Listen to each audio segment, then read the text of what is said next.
Core commander Peshawar और अली अमीन गन्नापुर और उनकी काबीना के मेंबरान के दरमियान सिक्योरिटी के मामलात पर मबनी ब्रीफिंग और इफ्तार के जो मुख्तलिफ ज़ाविया आपके सामने रख रहा हूँ। पहले मैंने आपको बताया कि इस्टेब्लिशमेंट के ज़ाविये से आप इसको कैसे देख सकते हैं और उनके बारे में क्या मामलात हैं जो तज्ज़ियाती तौर पर आपको अपने गिरफ्त में लेने चाहिए ताकि आप इस मामले के तमाम पहलुओं से आगाह हो सकें। फिर मैंने आपको बताया कि पाकिस्तान तहरीक-ए-इंसाफ के ज़ाविये से अगर आप इसको देखें तो वो इसका कैसे सियासी तौर पर इस्तेमाल कर रहे हैं और इस मौके से फ़ायदा उठा रहे हैं। मेरे ख्याल में इस तमाम मामले को देखते हुए आप पाकिस्तान मुस्लिम लीग नून की हुकूमत को नज़रअंदाज नहीं कर सकते। देखिए, इस वक्त पाकिस्तान मुस्लिम लीग नून की जो हुकूमत है पंजाब के अंदर, वो अपनी तवज्जो उनके अपने मामलात के ऊपर है, मुकामी मामलात के ऊपर है। जो पंजाब की हुकूमत या किसी भी सूबे की हुकूमत का अमूमी तौर पर काम होता है, वो बड़े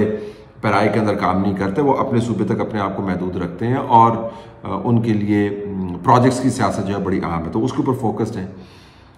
लेकिन सिर्फ पंजाब की हुकूमत नहीं है, पंजाब की हुकूमत के साथ मियां मोहम्मद नवाज शरीफ भी नथी हैं और वो कैबिनेट की मीटिंग के अंदर बैठते हैं। तो इन अ वे नवाज शरीफ पंजाब की हुकूमत के ज़रिए अपनी सियासत को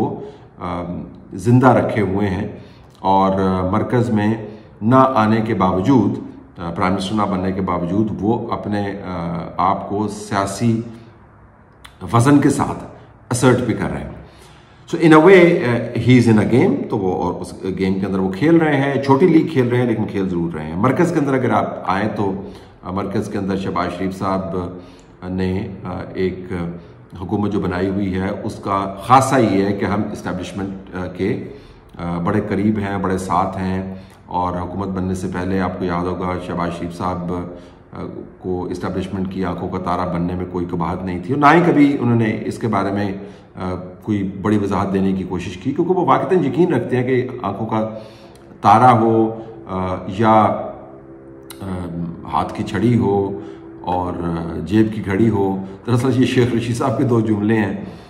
और इन अ वे आई रियली मिस हिम, क्योंकि उनकी जो बातें हैं वो हमें तज्ज़ियाती तौर पर और वैसे ही गपशप के अंदर टेकअप करने की जो ख्वाहिश है पूरी नहीं हो पाती। तो मुझे उनके दो जुमले याद हैं। तो शहबाज शरीफ साहब को कोई इसमें एहसास नहीं होता, खिफ़त नहीं उठानी पड़ती। उनका ख्याल है कि ये एक बैज है जिसको वो पहन के चलते हैं। तो अब इस्टेब्लिशमेंट के साथ मामलात उन्होंने तय करके एक हुकूमत बनाई जिसके अंदर नवाज शरीफ साहब मौजूद नहीं हैं, उनके बड़े बड़े लीडरान मौजूद नहीं हैं, बल्कि बड़े बड़े लीडरान ने तो अब नई पार्टियाँ बनाने का ऐलान कर दिया है। खान नवाज साहब का मैं जिक्र कर रहा हूँ। तो शहबाज शरीफ साहब ने इस तमाम निज़ाम की बुनियाद रखी हुई है इस्टेब्लिशमेंट के साथ ताल्लुकात, और उन्होंने और नवाज शरीफ साहब ने ये बयानिया बनाया है कि हम रियासत के सबसे बड़े वफादार हैं और 9 मई करने वाले जो लोग थे वो रियासत के सबसे बड़े गद्दार हैं। वो कहते नहीं उनको गद्दार, लेकिन बाज़ जगहों के ऊपर वो वाज़ेह अंदाज से 9 मई के हवाले से बात करते रहे हैं और करते हैं, तो गद्दार कहते हुए ही महसूस होते हैं। दूसरे जिनके लीडरान PDM-1 हुकूमत में रहे, जैसे राना सनाउल्लाह, तो उन्होंने इमरान खान को जितनी मरतबा फितने का लक़ब दिया है 9 मई के हवाले से, उस का अगर आधा जोर वो अपने इंतखाब को जीतने पर लगाते तो वो मेरे ख्याल में 20,000 की लीड से जीत चुके होते। तो उन्होंने इतना टाइम स्पेंड किया है ये कैटेगरी बनाने में कि ये वो लोग हैं जिनसे आप बातचीत नहीं कर सकते, क्योंकि रियासत मुखालिफ है और रियासत को गिराने वाले हैं, अंदर से उसको इम्प्लोड करने वाले हैं, उसको सबवर्ट करने वाले हैं। ये वो तमाम बातें जो इस्टेब्लिशमेंट अपनी प्रेस रिलीज के जरिए बयान करती रही है, और हम वो लोग हैं जो रियासत के लिए कुर्बानी देते हैं और रियासत के साथ खड़े होते हैं। इसके लिए नवाज शरीफ साहब ने भी खामोशी इख्तियार की और शहबाज शरीफ साहब ने भी इस्टेब्लिशमेंट का तारा, आँख का तारा दोबारा बनने की कोशिश की। काबीना के अंदर उन्होंने ऐसे मेंबरान को जगह दी जो वाज़ेह अंदाज से कैबिनेट के अंदर बैठे हुए हैं, क्योंकि वो इस्टेब्लिशमेंट के रिप्रेजेंटेटिव्स हैं। उन्होंने पार्टी के इंतखाबात के दौरान जो कुर्बानी पार्टी ने दी और उससे पहले PDM-1 की सूरत में जो कुर्बानी दी, वो सिलसिला जारी रखा हुआ है और सेनेट के टिकट्स तक ये कुर्बानियाँ वो देते चले आ रहे हैं। तो you have a party then, यानी PMLN, जो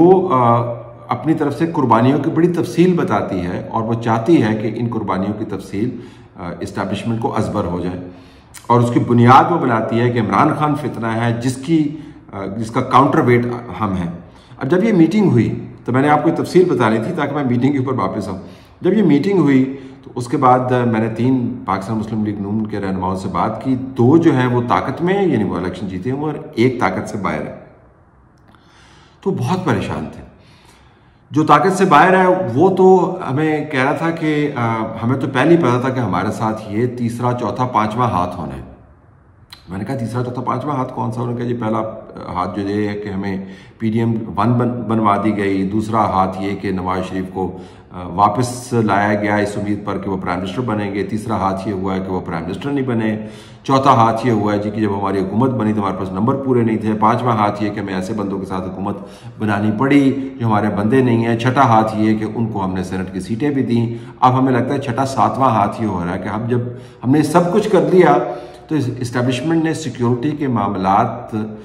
के पेश नज़र या इसके कवर में इमरान खान के साथ दोबारा हाथ मिलाना शुरू कर दिया। ये उन साहब की मैं आपको बात बता रहा हूँ जो इलेक्शन हारे हुए हैं। तो हो सकता है वो गुस्से में भी हो जब, लेकिन हुकूमत के अंदर जो साहिबान हैं जिनका एक स्टेक है उनसे मैंने बात की तो उन्होंने भी इससे ज़रा मुख्तलिफ बात नहीं की, लेकिन अल्फाज का चुनाव ज़रा और किस्म का था, ज़्यादा पॉजिटिव तो मैं नहीं कह सकता लेकिन ये धीमा था। उन्होंने कहा जी कि हमें परेशानी इसकी नहीं है कि सिक्योरिटी के ऊपर ये ब्रीफिंग हुई है, लेकिन जिस किस्म की खबरें हमें मिल रही हैं जुडिशरी के अंदर से, जिस किस्म की हमें खबरें मिल रही हैं कि लोग जो 9 मई वाले थे कैसे वो दोबारा से नमूदार हो रहे हैं और कैसे उनको आराम से आवत-जावत की इजाज़त मिल रही है, और हमें इस पर एतमाद में नहीं लिया गया। उनका ये मानना था कि उनका इशू ये नहीं है कि ये हो रहा है, उनका इशू ये है कि ये हो रहा है और उनसे बाला हो रहा है, इनको बाईपास करके हो रहा है। ये दोनों चीज़ें जो हैं जब नवाज शरीफ के पास जाती हैं तो मैं आपको तीसरी खबर भी बता रहा हूँ, तो नवाज शरीफ यकीनन इसके ऊपर मज़ीद परेशान होते हैं। वो यकीनन सोचते हैं कि क्या इस्टेब्लिशमेंट वाक़तन 9 मई जैसे वाक़यात को बुनियाद बनाकर हतमी तौर पर इस फितने का, जिसको फितने का नाम इस्टेब्लिशमेंट ने खुद दिया, सर कुचलना चाहती है, या वो जो कमिटमेंट है वो उन्होंने छोड़ दी है और वो ये जानना चाहते हैं और जानना चाहते होंगे।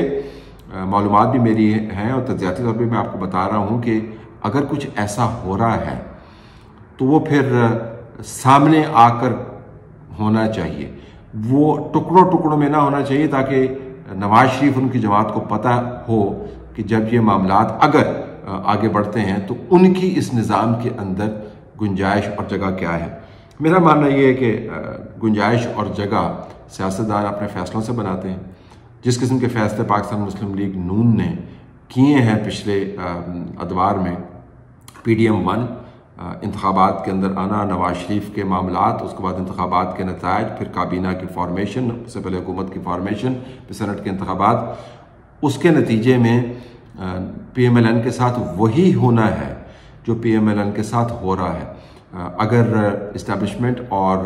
पाकिस्तान तहरीक इंसाफ की KPK की हुकूमत की सिक्योरिटी के मामलात के ऊपर भी बात आगे बढ़ती है तो PMLN के लिए स्पेस श्रिंक करती चली जाएगी, उनके अंदरूनी शकूक व शुबात बढ़ते चले जाएंगे, और वो जो साहब जिनसे मैंने बात की जो इलेक्शन हारे थे, इन जैसे लोगों का गुस्सा बढ़ता जाएगा और आने वाले दिनों में आप देखेंगे कि ये गुस्सा मुख्तलिफ किस्म के सख्त बयानात की सूरत में भी सामने आएगा।